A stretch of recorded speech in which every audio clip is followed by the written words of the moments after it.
right, we're going to go ahead and get started. People are still trickling in. I'm sure we'll have a number of more people join. Thanks so much for tuning in for this week's session of This Is CDR. My name is Chris Neidl. I'll be your guest co-host today, joined by Megha Raghavan. I'm one of the co-founders of OpenAir, so excited to be in the host seat today. So what I'll do is just give you a quick overview of the program out of OpenAir, and then we'll get right into the session with Danny Cullenward from CarbonPlan. So we have a lot of return guests or members in the audience here, and a lot of members from the OpenAir community. But for those of you who are new to This Is CDR, it's an ongoing weekly program that we have. This is actually episode 26.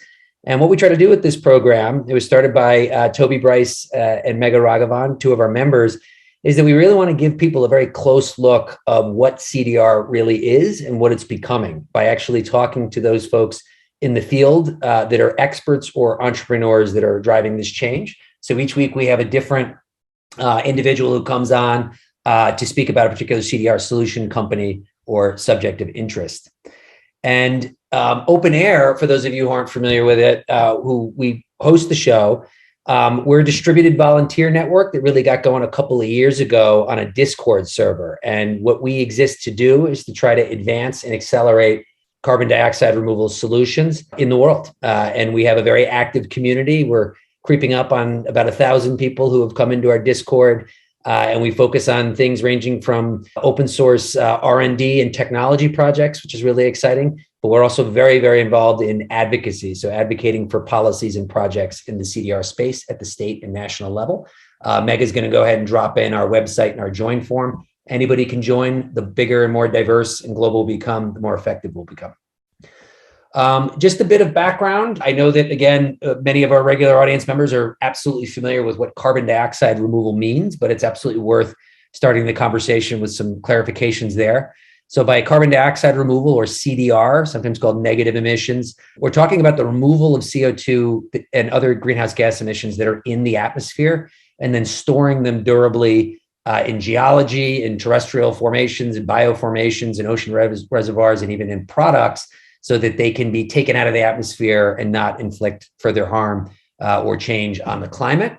It's really, really important for us to stress is that carbon dioxide removal, and this is a foundational principle of OpenAir, is not a substitute for the decarbonization of the economy. It's not a way around adaptation and resilience that we must invest in order to address the climate crisis. It's a third thing that we have to do in order to stay within the bounds of a livable climate. And so we take our cues directly from the science, such as the IPCC, that this is something that we have to be ramping up in the coming decades in order to be successful in confronting the climate challenge. Megha is going to drop a couple of links within the OpenAir community. Essential reading is the Carbon Dioxide Removal Primer, which was produced last year and free to read online. It's essentially a textbook, highly readable, even for non-science people like me. And it's just a great overview of what carbon dioxide removal is, why it's necessary, and what the different sort of dimensions of it are. So highly recommend that, as well as some other articles and resources that Megha will be including in the links. Now, one of the purposes of This Is CDR is that in showing people what CDR is and what it's becoming really has relevance to our work in the policy advocacy space. OpenAir is an important part of our work. Is we actually, our members form small groups, research and develop policy ideas at the state and national and municipal level to help accelerate carbon dioxide removal. And we have a number of different bills that we've developed and introduced.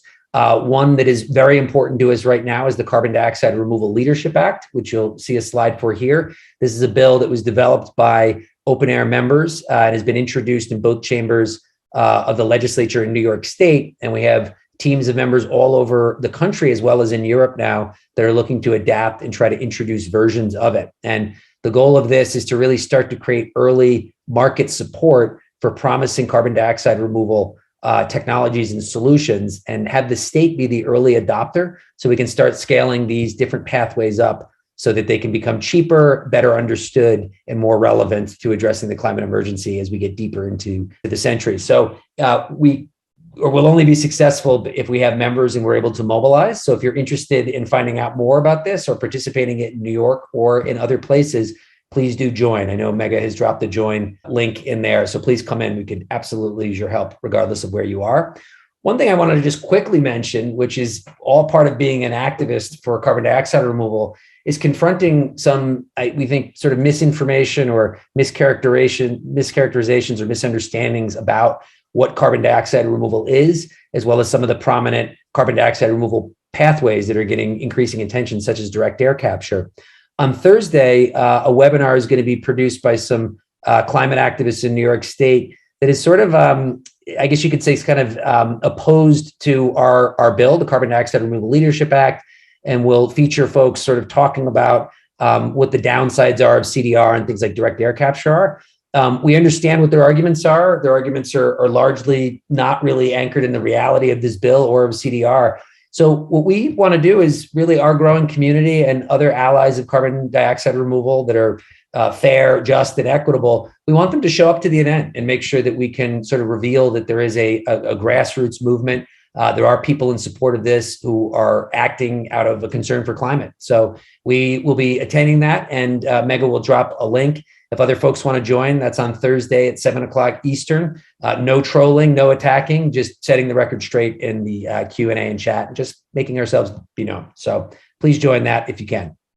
And for today, we have our guest is Danny Cullenward from CarbonPlan, which we're incredibly excited about. Danny and CarbonPlan have actually been really, really valuable resources for us as we've thought through our own policy initiatives. So we're really excited to have him speak to us and have a chance to shoot some questions his way, including your own. So I'm going to actually pass off to my co-host, Megha Raghavan, who will go ahead and introduce Danny, and we'll take it from there. Go ahead, Megha. Hi, everyone. I'm Megha Raghavan. I'm an OpenAir member based out in London, working on some policy advocacy opportunities in California, where I'm from.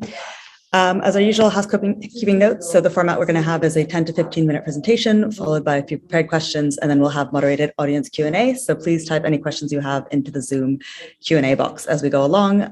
Make sure you find the one that's Q&A as opposed to chat.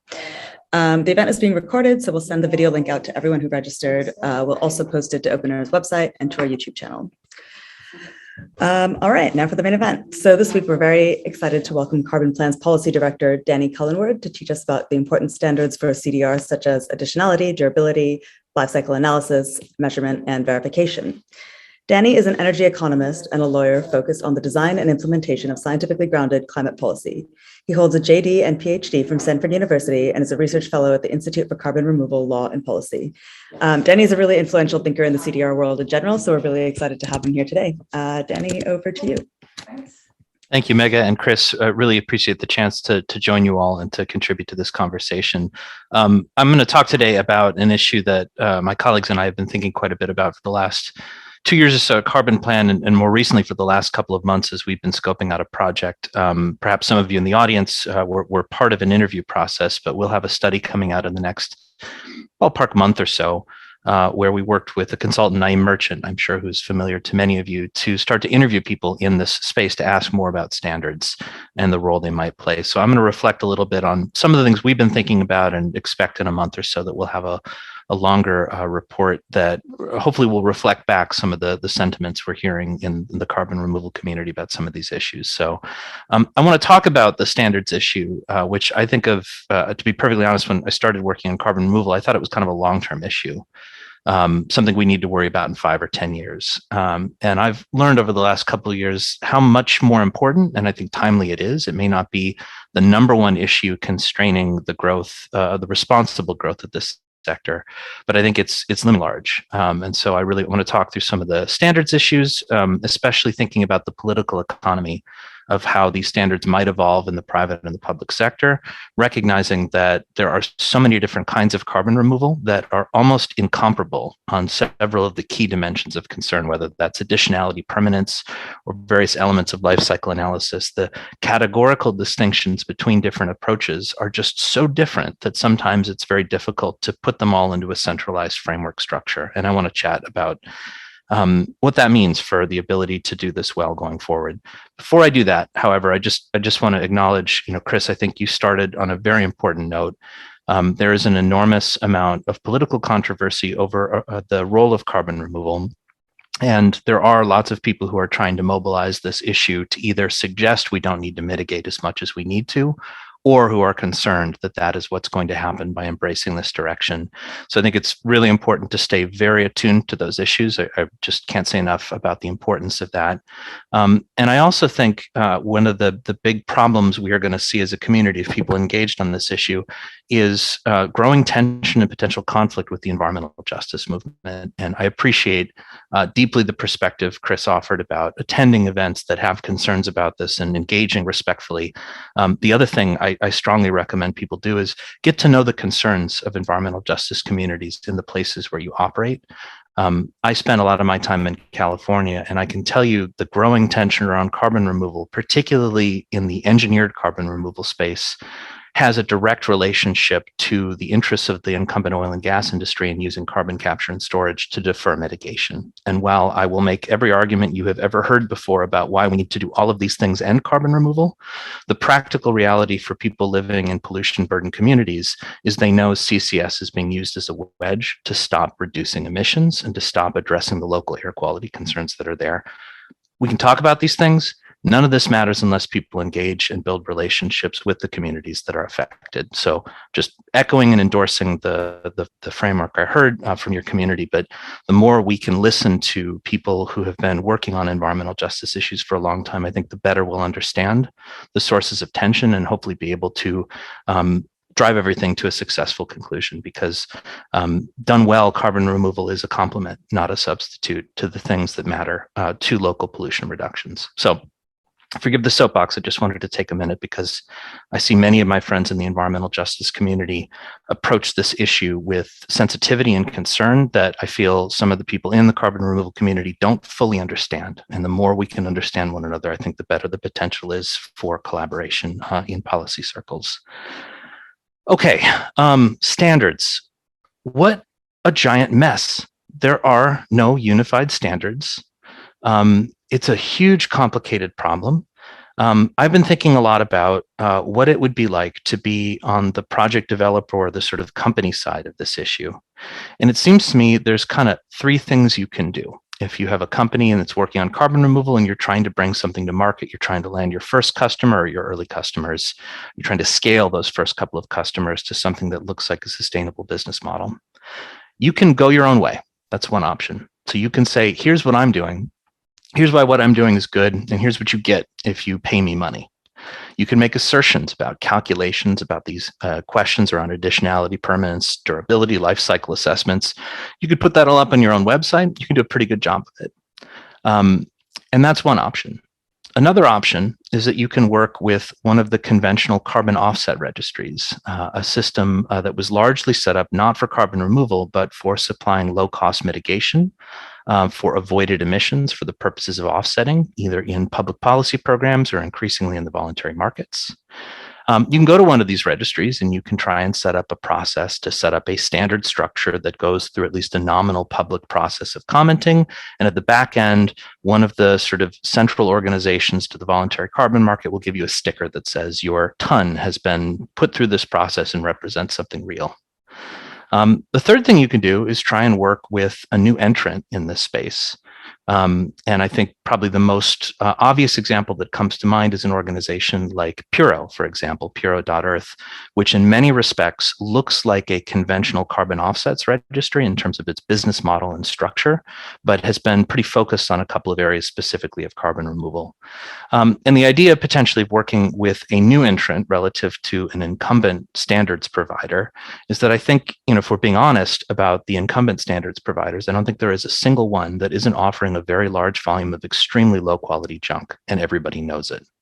So you have this problem if you are an upstart player in the space of wanting to signal to the world that you've done something right, that you've shown and demonstrated that you've met a set of very complicated technical standards that vary radically from your project or proposal relative to somebody else's. And you basically have to navigate this existing private regulatory structure if you want to go in that direction, or take significant reputational or at least strategic risks in either setting out on your own or working with a relatively new player to accomplish similar ends. And I think those are very complicated challenges. And I think, I've been reflecting on why it would make sense to go in each of those three directions. And I'll just reflect back that I think we're seeing people making those three different choices. It is not a simple thing to get to the bottom of as to what's going to happen or how we're going to take this fairly amorphous structure and turn it into something that is replicable and scalable. Because the fundamental problem we've got is the first buyers for carbon removal in this industry have fairly sophisticated teams that have extremely professional review processes where people can have a long, in-depth conversation about the differences between biochar or sinking kelp or direct air capture facilities and which one might get built where on what timeline. When you move away from the very first buyers, you're moving into more of a mass market structure with more price sensitivity, where typically the procurement teams on the buyer side will have less professional expertise in navigating all of the issues that are, for example, covered in the CDR primer. And in that world, the role of a third-party standard, I think, becomes more and more important. Maybe the most important sort of medium to long-term place for a standards conversation is the ultimate role of the public sector and government standards. Now, I think when I talk to people and have listened to conversations from the carbon removal community, I think there's a pretty deep division between some people think that if we're going to do carbon removal at scale, that ultimately government is going to be procuring the services because for the most part, most carbon removal opportunities do not provide significant non-climate benefits. They can be done in a way that might be responsible and not exacerbate environmental consequences. But for the most part, you do this for climate purposes. And so there are potentially, from a certain point of view, is not a lot of long-term, large-scale demand outside of the public sector. And in a public sector procurement world, whether you think that's a path to scale or the ultimate purchasing direction for a mature industry, you're going to need to have standards that demonstrate a level of quality and that essentially discipline the private marketplace to avoid the kinds of cheating and gaming behavior that is widely rampant in the conventional carbon offsets industry. Even if you are somebody who thinks that we are largely going to see standards play a role in organizing the private market rather than facilitating public deployment of public funds, I think there's still a pretty significant role for what equitable and reasonable standards look like. And to be honest, I just look at the landscape and it's just kind of a mess right now. I want to touch on a couple of other matters and then jump into Q&A. I think one of the things people don't understand, don't appreciate particularly well is how where there are public sector programs in carbon offsetting, for example, that there's something that is really similar typically between the public standards and the private markets. And I think if you look carefully at the development of public sector standards, they tend to come from the private sector. Now, there might be reasons to think that this is a good thing. For example, if the private sector knows how to develop reasonable standards, it would make sense that the public sector would import those standards, borrow and learn from them, and quickly move forward with whatever works. The more critical perspective would be, and I think we've seen some pretty significant evidence of this, which is that if people develop a lot of momentum around a private standard and people are making a lot of money, whether or not the standard is working, it is very simple to set up a public procurement program to dump money into things that the private sector is already organized around.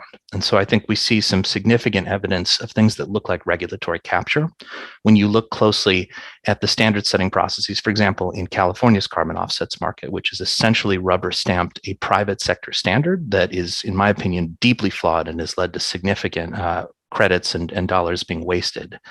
Those political economy concerns where people will have a strong interest in putting forward a standard that nominally checks the boxes at a registry, for example, where I think it's fair to say almost anything goes, including some high quality stuff. The ability to do that and then sort of upcycle that into a public sector program that could scale very quickly and potentially in very deleterious ways is, I think, it's a big concern that's keeping me up at night. So what I've tried to do just in this opening conversation is introduce some of the political economy concerns about how standards might evolve and develop. I think we can get into individual sectoral questions. At the end of the day, I'm left with this impression that if you want to work in especially forests and potentially soils as well, there are a set of private sector standards that are out there.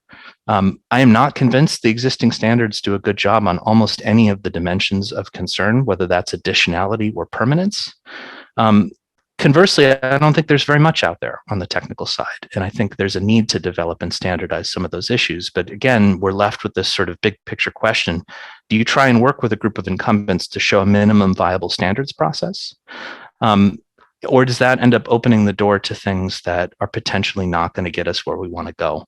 And I think at the end of the day, what makes this so challenging is that somebody who cuts corners on quality dimensions, perhaps with a weak standard that doesn't really screen for additionality or says, don't worry about permanence. You can claim it's 100 years because we did some fancy math that nobody really understands and nothing's really actually going to happen. And we only have a contract that lasts for 10 years. But don't worry, it's good for 100.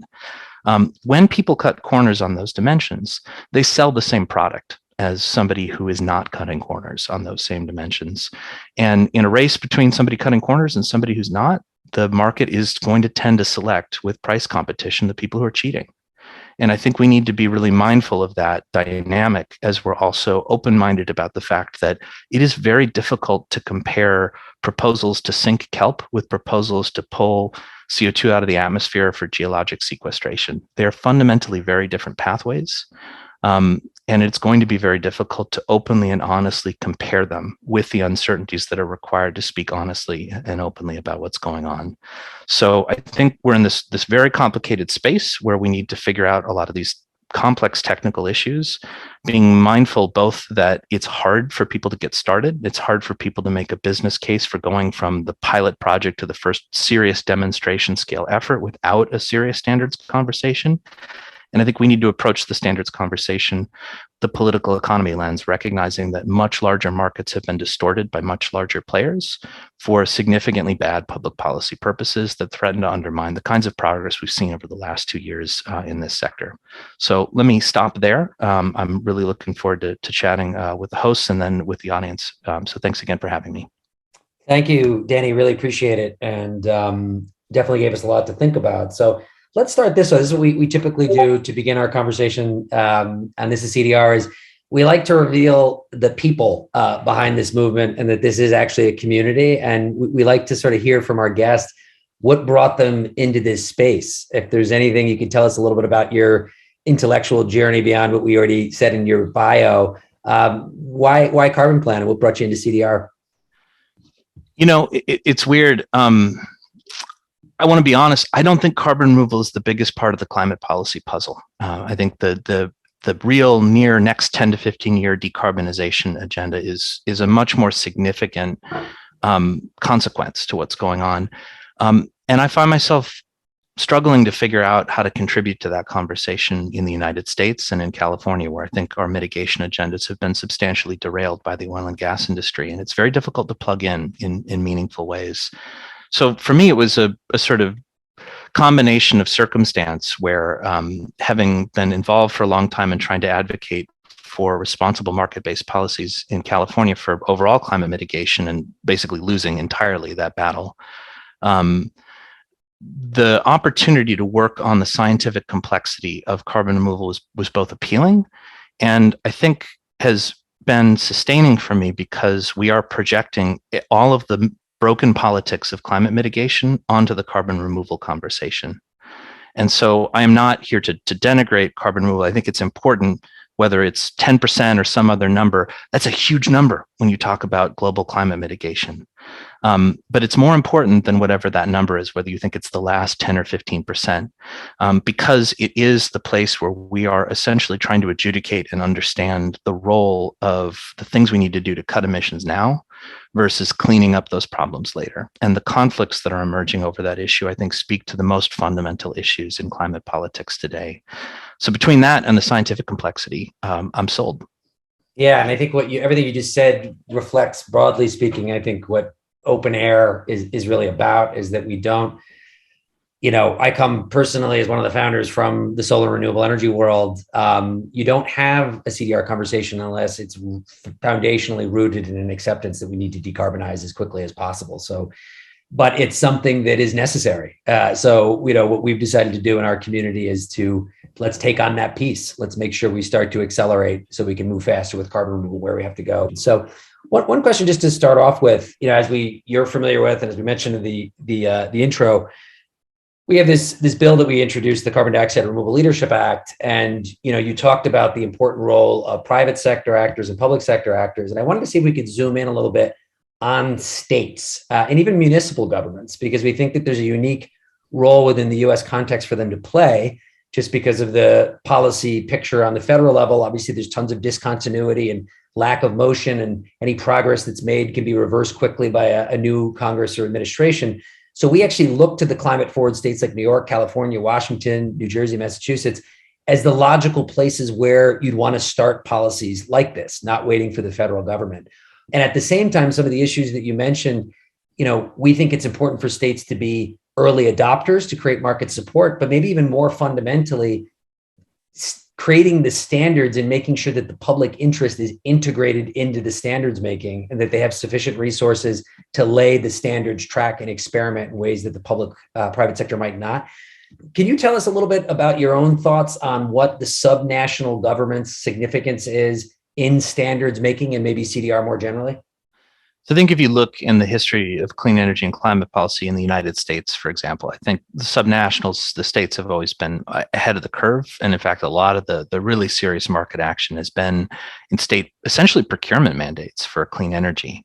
And I think a lot of the most successful things we've seen in climate policy have happened at the state level. So I just want to echo the enthusiasm around that general philosophy. With two very important caveats. One is that I think the conventional sort of old school American environmental NGO space hasn't adopted this approach with respect to carbon removal, whether it's because of political sensitivities or strategic priorities in other directions. I think when those clean energy accomplishments happened, they were typically in coalition with some of the big, conventional NGOs that, for a variety of reasons, have complex relationship to this issue area. And I think maybe the more important caveat or concern to just be mindful of is the regulatory capacity question. So I think it's very difficult to have an honest conversation about biochar and DAC and ocean solutions. Like your mind melts if you're doing this stuff right. And there are very few state regulatory apparatuses that have this kind of technical capacity on hand. Even where there are very sophisticated regulatory institutions, they tend to have expertise not in carbon removal specifically, but in clean energy or some other aspect of climate policy. And when we have relatively under-resourced regulators, as we do, especially at the state level in most places, the potential for regulatory capture from the private sector, I think, becomes much more significant. So I think done right and done openly, and I should mention as a caveat to the audience, my organization has signed on a support letter for the New York bill you all have worked on, and we're generally not going to engage in legislative work, but the fact that your proposal was to do this in the open and to require both the bidding process and the results to include a significant amount of public disclosure, that's a way we can learn. But I just want to sound a note of caution. It's very easy to dial a knob or a lever in a certain way and direct all the funds to potentially mistaken direction. And the ability to control for that in an environment where the politics are very unstable and the regulatory capacity is thin it's going to take a movement. It's going to take a sustained enterprise to do that well.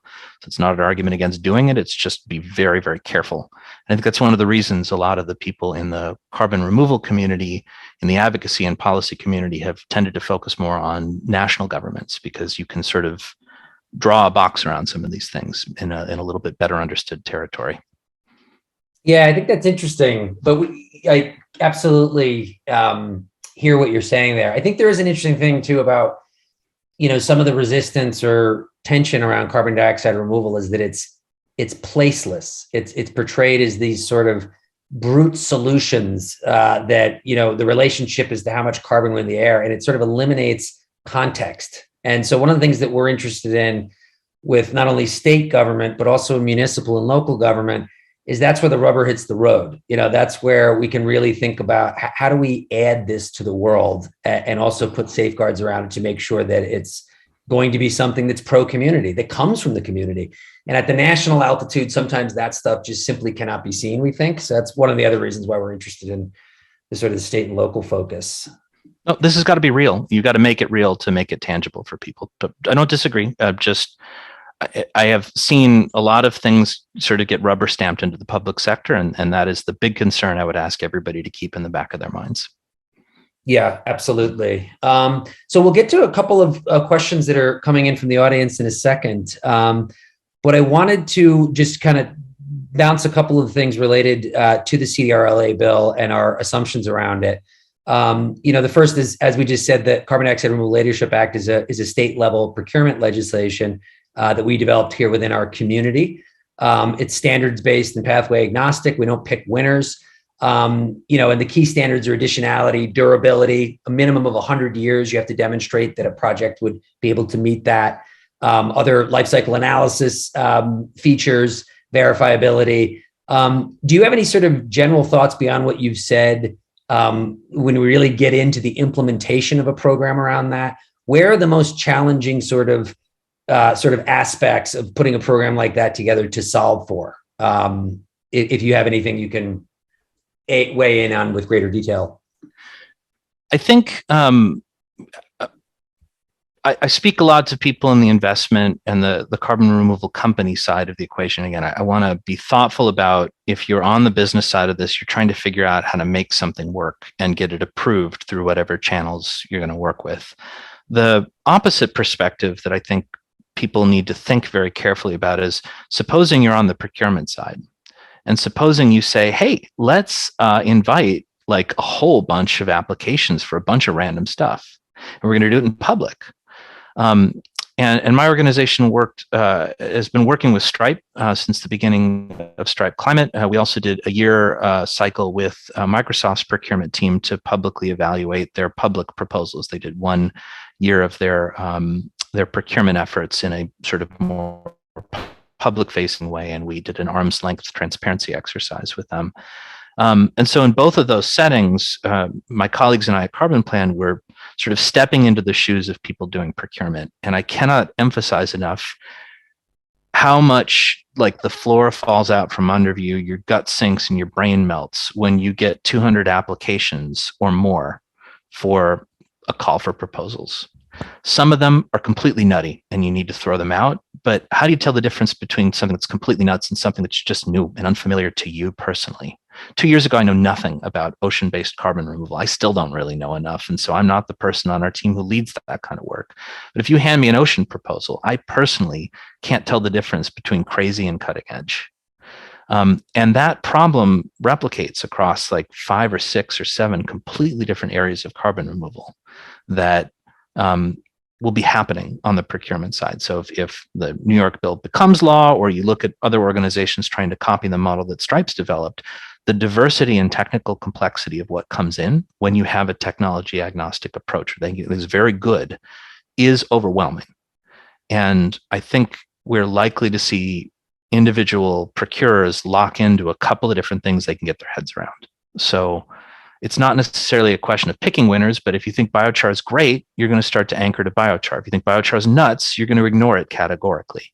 And I think that dynamic is really challenging with carbon removal because it is so hard to compare across the categories, and it's so hard to understand and carefully evaluate those categories. The frontier buyers have done a pretty good job of that, but there aren't very many Fortune 500 companies that can do that sort of exercise. There's a handful. Yeah, I'm glad you brought that up, because we actually see the state, another thing just to sort of make the sell on states, is a sort of a classic laboratory of democracy type of argument. But the reality is as you're spreading these kinds of procurement programs across different states and even between nations or across nations, we assume that in the policymaking, we're going to start to sort of gravitate around not only what's politically possible, but what's possible and appealing from a resource and existing economic sort of sector perspective. We look at that as a measure of success. If we can see that happen. In New York, we have certain assets that we could potentially rely upon for CDR in the near and long term. It's totally different from California, which is almost an embarrassment of riches of options that you have out there. But one of the things I think I'd like to get your thoughts on, is somebody who obviously understands the history of decarbonization and renewable energy development. One of the things that's really interesting to us and informs our activism is that if you look at the experience of solar and renewables and how long it took to get them cheap or mainstream, it was a different world that we were living in, where there was almost a passing of the torch between different jurisdictions that had model policies. And there wasn't as much conversation going on between California, Australia, Japan. And it was almost this linear process of good policies that help advance things. What we're hoping with carbon dioxide removal is we can maximize the interconnectedness of the world and have conversations going on in real time at the same time, so that not everybody is figuring everything out in isolation, but rather we're exchanging best practices in real time. Are you seeing something like that happen actually in your observations when you look across the landscape and you see all the private and public actors that are trying to figure it out? What's the state of dialogue around best practices between different folks who are taking this on? It's a really good question. And I think I'm encouraged to see, I think, much more broad-based conversation in carbon removal than I've seen in other issue areas. But that may also reflect a liability in the sense that right now, most of this conversation is happening in a few places in the private sector, and it hasn't really started in true earnest in the public sector in very many places. We're starting to see it in Europe. We may see it in the US in the near future. But the disconnect between the public and the private sector conversations is where I see the potential for challenge. And just to make an analogy to the history of clean energy policy, typically where you see elements of the successful policies that help drive down, say, the cost of solar. And for folks who are interested in this, Greg Nemeth wrote a book called How Solar Got Cheap. That is just read that. It's the roadmap. Yeah. But I think that the problem is that when you look at the individual countries and policies that played in retrospect a really key role in the solar story, and you look at the political economy of how those policies came to pass, sometimes they're accidents, like just total accidents. The German example is one where the amount of money Germany threw at solar was not this deliberate, premeditated, internationally networked policy model. It just kind of happened in really particular circumstances. Mm-hmm. Conversely, California, the two reasons California went so hard on renewable procurement back before renewables were as cheap as they are today is because we had an electricity crisis without a control of natural gas costs, and the fixed price of clean energy was seen as a hedge, and deep partnerships with organized labor, which saw the opportunity to do local construction as a political benefit. And those local coalitional jurisdictional politics, I think, when I talk to investors or companies in the carbon removal space, they aren't thinking about what that political economy looks like on the procurement side. And that's going to be where the rubber really meets the road on this stuff. And so I'm a big evangelist of the do it in the open, learn what you can learn. I think we're learning a lot from the fact that some private sector entities are doing this in the open. In the future, public sector entities might. But then we're also going to have to translate that to the local coalitional politics where the non-climate actors are a key part of the story. Yeah, totally agree. And I think there's happy accidents, as we say with my 11-year-old, we should expect just by pursuing this that opportunities will reveal themselves and become and correctives as we go. But there's no way of seeing those until you start moving. So just with a few minutes before we get the Q&A from the audience, I would like to get into a couple of real nitty-gritty questions around particular pathways. We've had a lot of different folks from different realms of CDR on this program, and I'm wondering if we could talk about some of the standards sort of based sort of questions related to them. Can you talk a little bit about standards making around engineered wood products? We're very excited about mass timbers, CLT, other wood based, types of solutions. Is there a scenario under which, though, you can see them as really truly being additional? I wonder if you could speak to some of the additionality challenges that are specific to engineered wood products. I think forest and forest products may be the most complicated space to operate in from an additionality perspective, not just because I think most of the standards that exist today do a very poor job with that, but because the relationship between forests that are managed for timber and forest product production and the different market applications for those products is extraordinarily complicated, and it's not simple to model. I don't know if I have a strong view about whether or not it's additional today or it would be tomorrow, but I think the key dynamic is that if you want to fundamentally change how a product is being used and design an offsetting type mechanism that requires additionality around it, you need to have a strong sense of how that entire coupled set of sectors is going to evolve. And that is extraordinarily difficult to do.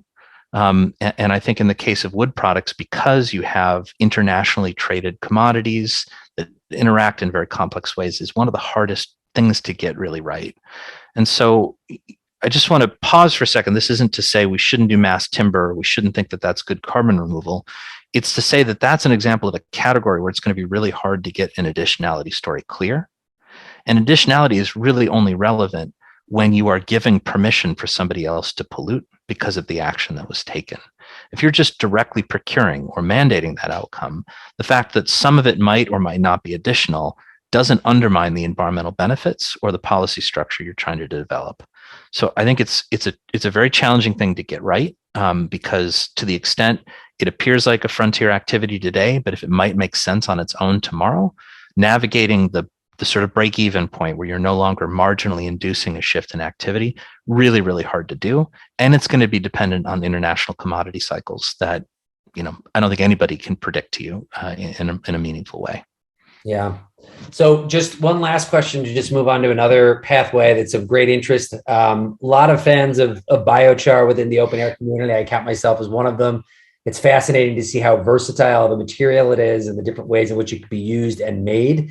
So I know that a lot of our community is sort of interested maybe specifically on your thoughts around how CarbonPlan and yourself view sort of durability issues or parameters around biochar. How do you sort of score those, or sort of how do you think about the standards around sort of measuring durability for biochar, given its popularity and low cost? I think, so biochar is another really complicated example where, first of all, I don't think we have as much information as we'd like. I don't think these issues have been as well studied as we might want them to be. Part of it is that the durability or the permanence construct comes from a kind of artificial place. And I tend to think, my mental model is that biochar is significantly slowing down a biological carbon cycle. And there's a decay associated with it. It's totally different than most of the other sort of types of carbon storage that are involved in carbon removal, where you're worried about like full release and you just have a very slow decay. So you're transforming a biological input that has a fast reaction that cycles in and out of the atmosphere, and you're transforming it into a much longer and slower delay function. So, I think that's has some, I guess the reason I find it complicated is because it has a kind of an intermediate durability relative to, say, geologic storage. But I think done right is likely to put you in a place that is significantly more durable than many of the nature-based solutions or land-based approaches. And I think to be able to characterize that openly and cleanly is going to be really important. And I feel like that is a conversation that has stayed largely in narrow expert circles and needs to be sort of broadly socialized and stress tested. So I don't know what to tell you other than it doesn't fit very cleanly in the, like, it's underground and permanent, you never have to worry about it, and it's transient, it'll be gone in 20 years. It's one of the intermediates that I think presents some of the most challenging standards-based conversations. Yeah, and just to pass over to Megha, but I think just to end on that thought you had is that there's a blessing in the diversity of potential solutions here, but it comes with an enormous amount of complexity as just not only characterizing them on their own terms, but comparing them to each other. So that is a work that you're doing at CarbonPlan with many others. It's going to have to accelerate really rapidly. We're going to have to learn very quickly how to do that. So I'm going to pass over to Megha. Megha, I see we got a number of great questions that seem to have come in from the audience. So go ahead and take it away. Yeah, cool. We have quite a few. I'll start with a couple of the high level ones.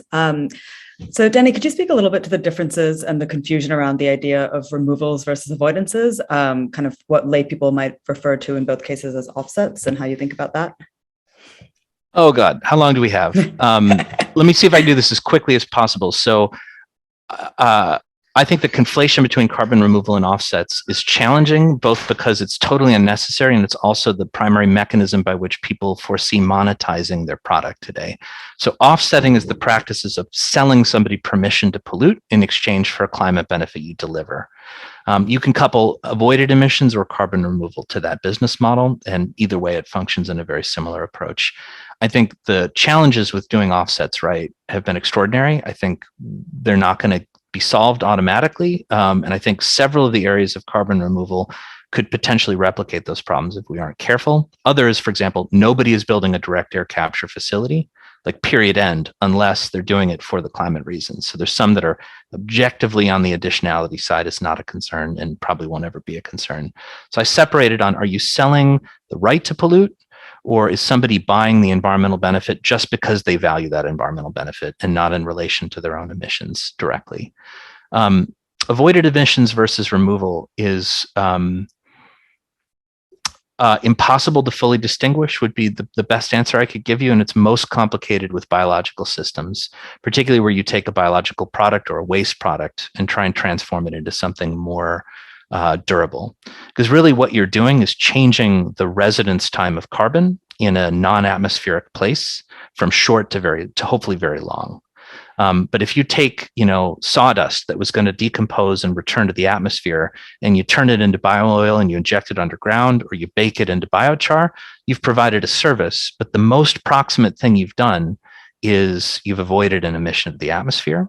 It's coupled to a carbon removal process. If you think the trees or the plants that grew to create the biological material, that was carbon removal.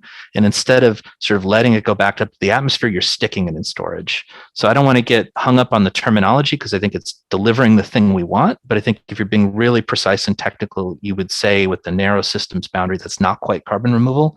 And I don't think that distinction is useful for the public markets perspective right now. Great. Yeah, I like the two axes of dividing it because I think that's really helpful. Great. The next question we had, I think it's a sort of getting quite practical. So the person asked, let's say you're leading the initiative within a company to offset carbon emissions. I guess, that company's carbon footprint. What resources could you recommend to start, e.g. specific certifications to watch out for, companies that can help with high quality offsets or other things like that?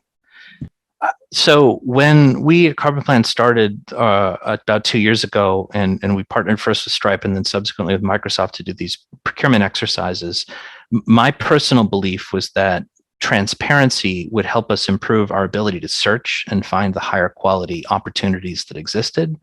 I've personally come around to the view that there's not a lot of quality that's out there right now. There just aren't very many tons that are real. And so I think the problem for most people who are trying to do offsetting right now is there's just not a lot of real stuff out there. And the stuff that is like plausibly more real tends to be carbon removal, and it tends to be significantly more expensive. So the number one problem in those conversations is your budget doesn't go to do the things you say you want to do, because very few organizations have substantially invested in this essentially philanthropic effort. And the biggest challenge comes in saying, there's probably not a lot that's real at that price point. And so how much are you willing to sort of turn into effort that's more meaningful versus direct towards third-party standards that say we've searched the market for you and found the best stuff? And I don't want to say that their search will never be useful in that, but I just think we're starting from a place with such limited supply of quality that search is not the place I'm looking for to improve these outcomes. We don't have real tons on the market. Yeah, makes sense. A couple of people asked about engagement with an environmental justice group, which I know you mentioned up front. So one person asked, it makes sense that it's critical to engage with them, but with something like CDR, there's obviously going to be tensions and trade-offs between, global interests and local interests. So how do we address those conflicts, and what's kind of the best way to engage with groups on both sides of it? So to be clear, White Dude Doing Climate over here, I spend time with environmental justice groups. I don't represent those points of view. And the best advice I can give you is don't come to them saying, how can we work together on carbon removal? Come to them and say, tell me, and frankly, don't come to them and say, tell me what's going on, because they're frankly under-resourced and busy. Figure out what they're concerned about, what they think is important, and why they look at the world they look at in that way. I think you have to understand that perspective directly if you're going to want to avoid conflicts or possibly even collaborate in the future. So I think you just kind of have to do the work if you want to go down that direction. And the work means saying, why are you advocating for clean air policies in the way you do that? What's going on in your community that makes you upset? Who are the players who've been screwing you over for decades, and why don't you trust them? Find out the answers to those questions rather than assuming you know the right way to look at that. Yeah, absolutely. We had a specific question about biochar, and so the question was, half of biochar implementation is in China. Do you know anything about their certification processes and how that works over there? I'm afraid I don't. Okay, easy answer. All right.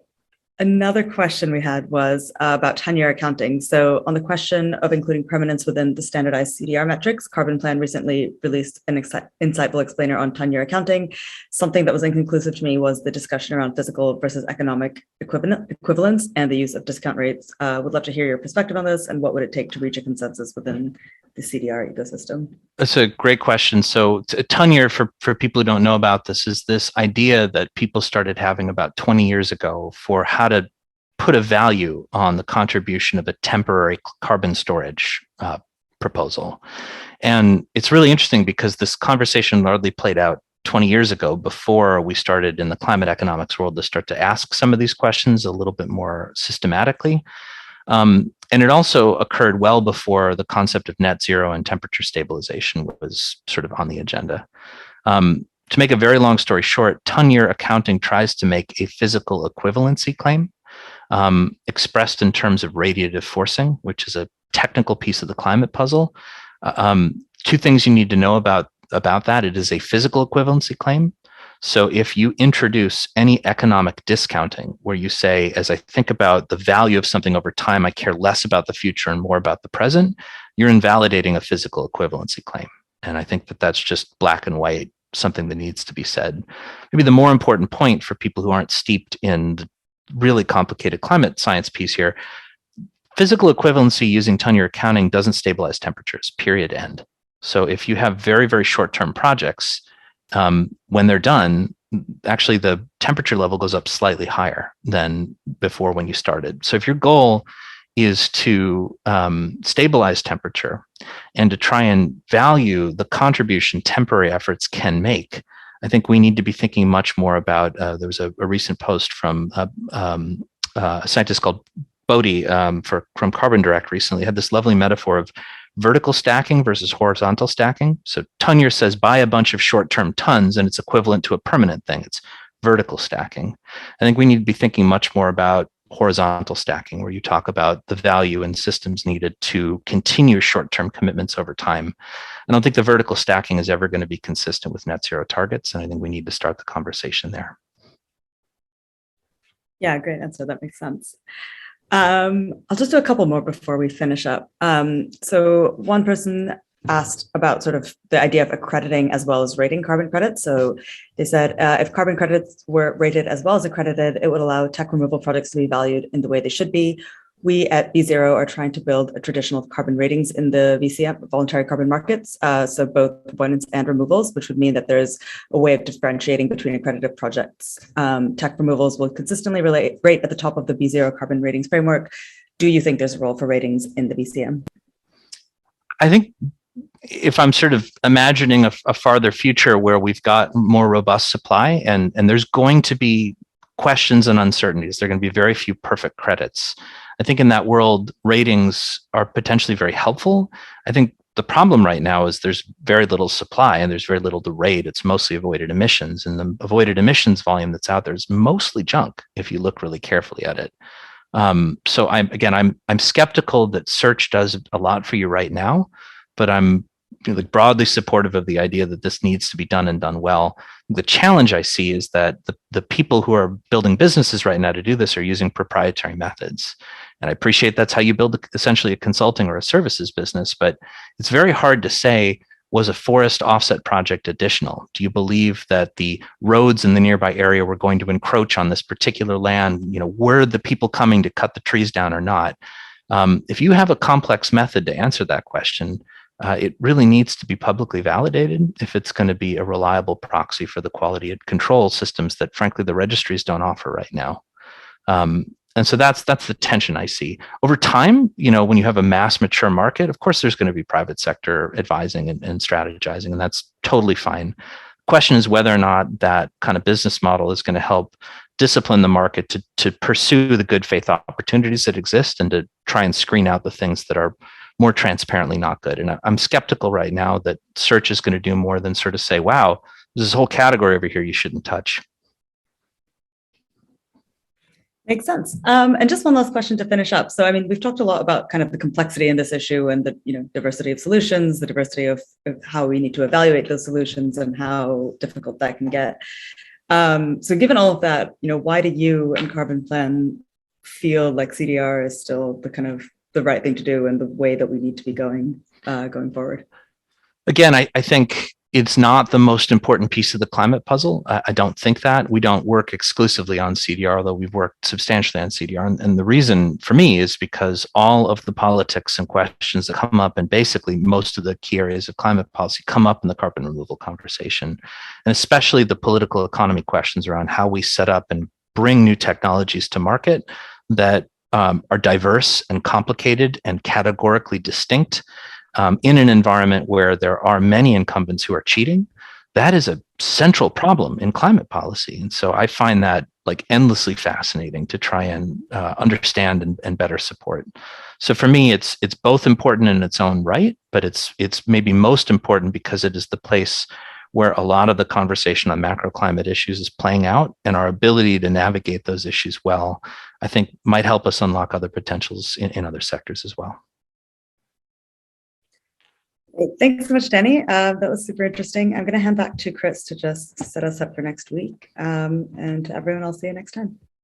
Great. Yeah. Thank you, Danny, for all the great information and also for proving that you don't need a PowerPoint to give a very compelling, easy to follow presentation. So thank you for all that great information. So what I wanted to do is just quickly let you know, again, this is a weekly series and we are booked through the next several weeks and we'll keep going as long as we can. So next week, we're really excited that we have Styra is going to be joining us. This is a North Carolina-based modular direct air capture company.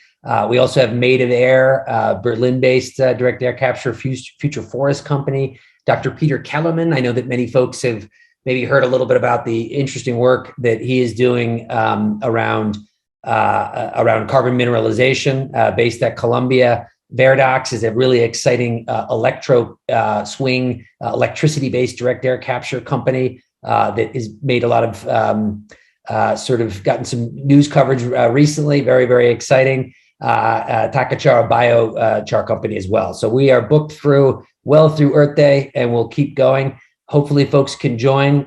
You can check out our Eventbrite page as well as our calendar at OpenAir to register for those events. And again, I want to thank all of you for joining. Again, we'll have Shantanu Agarwal is the CEO of Styra next week. But I want to thank you all for joining. Hopefully some of you will join us next week and in future weeks. And again, Danny, really, really appreciate the excellent presentation and conversation. And we will leave we'll stay on for a few minutes if folks do want to copy some of the great links that were left in the chat. Thank you all. Thanks, Chris.